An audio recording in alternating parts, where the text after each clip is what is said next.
कहानी है रामपुर गांव की, जहां के मर्द महिलाओं को हमेशा नीचा दिखाने की कोशिश में रहते। अरे अभी तक खाना नहीं आया, क्या मुझे एक और शादी करने की जरूरत है? नहीं जी नहीं, ऐसा मत करना, वरना मैं कहाँ जाऊंगी।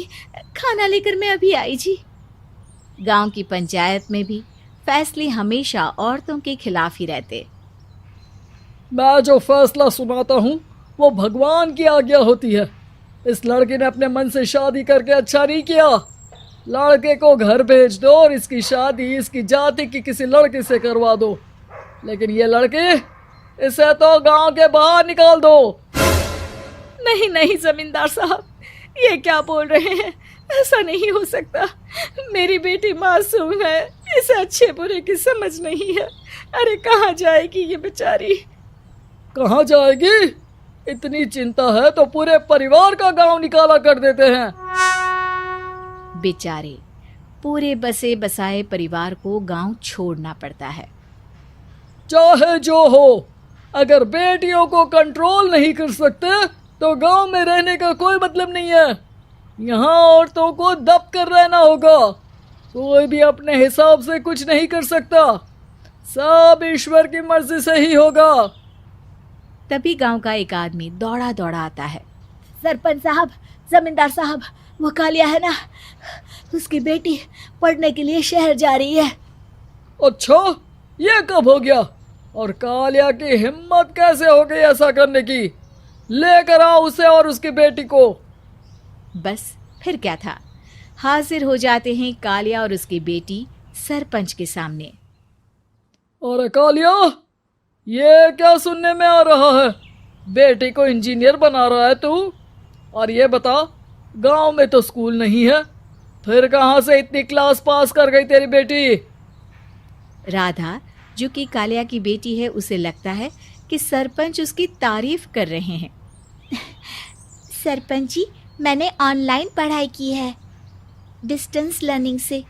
सभी में मैंने अच्छे नंबर पाए हैं, जिसे देखते हुए शहर की इंजीनियरिंग कॉलेज में मुझे स्कॉलरशिप मिली है।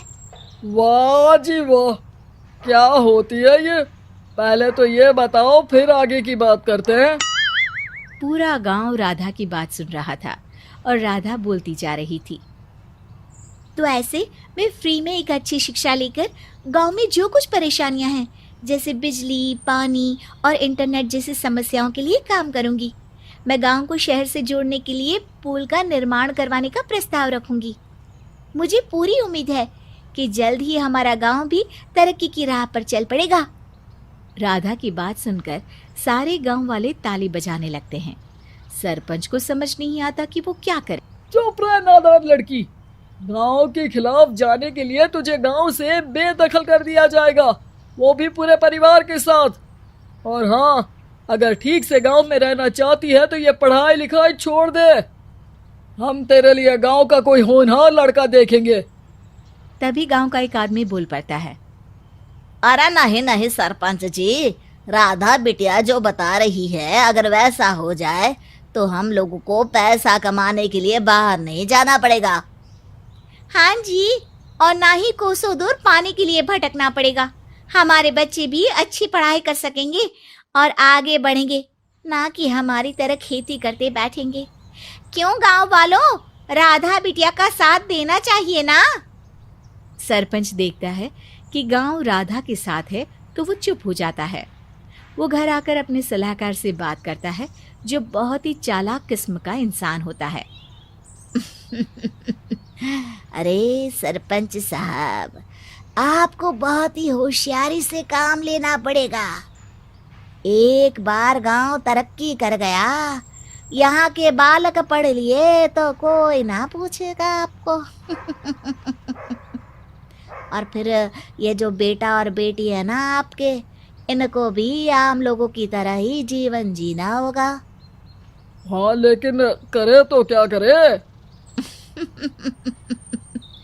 वो ना आप मुझ पर छोड़ दीजिए, बस मैं जैसा बोलूं करते जाइए।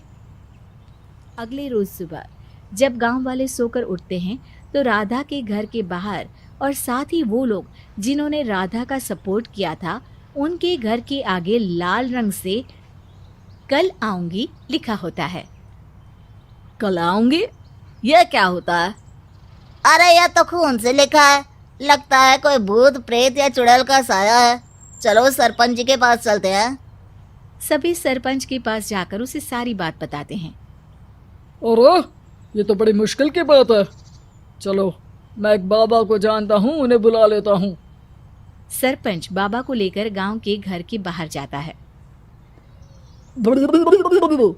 ओहो, तो ये वो चुड़ैल है जो उन लोगों को निशाना बनाते हैं जो गांव को बदलने का सपना देखते हैं।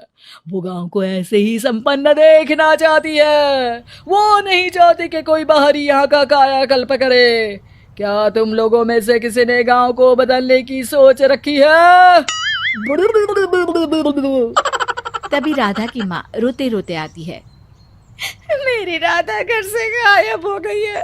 अरे कोई तो बचाओ, मेरी बच्ची कहाँ गई?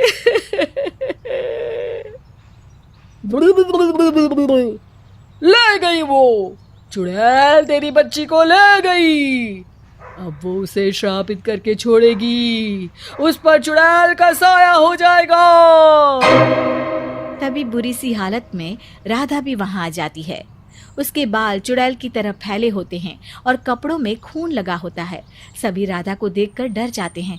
माँ, पता नहीं मुझे कौन उठा कर ले गया था। अरे दूर दूर हो जा चुड़ैल, अब हम लोग इस गांव में नहीं रुकेंगे। अरे कैसे बातें कर रहे हैं आप?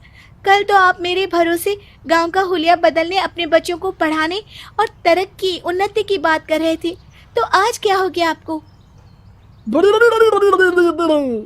ये फिर तुम लोगों को बहकाएगी। ये चुड़ैल गांव में आ चुकी है, ऐसे ही ये तुम्हारे घर के बच्चों को भी ले जाएगी। गांव वाले राधा को गांव से बाहर निकाल देते हैं। उसके माँ बाप रोते रहते हैं, लेकिन गांव वाले नहीं मानते। मैं भी अपनी बहन के साथ गांव के बाहर रहूंगा, लेकिन वो पढ़ाई नहीं छोड़ेगी। वहीं सरपंच के घर पर सलाहकार कहता है। देखा, सांप भी मर गया और लाठी भी नहीं टूटी। लेकिन अगले ही दिन सरपंच के घर के बाहर भी वही शब्द लिखे होते हैं और फिर सरपंच की बीवी कहती है, हमारी बेटी को किसी ने अगवा कर लिया है। तभी राधा का भाई वहां आ जाता है। अरे गांव वालों, मैंने सरपंच जी की बेटी को देखा था। वो चुड़ैल उसे उठाकर ले जा रही थी। अरे क्या मजाक कर रहे हो? नहीं नहीं सरपंच जी, आप नहीं जानते।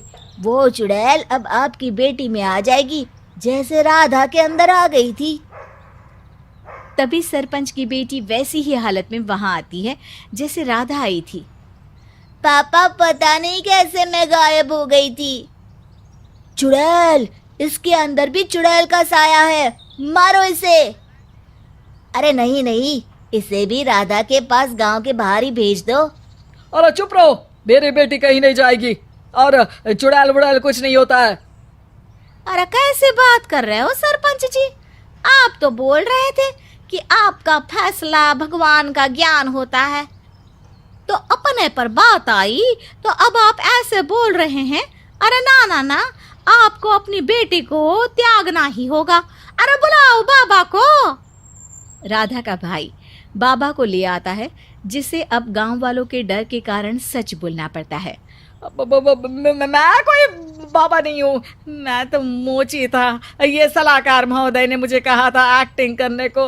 अब वो मुझे पैसे देने वाले हैं। अब मुझे माफ कर दो। गलती हो गई, मुझे माफ कर दो।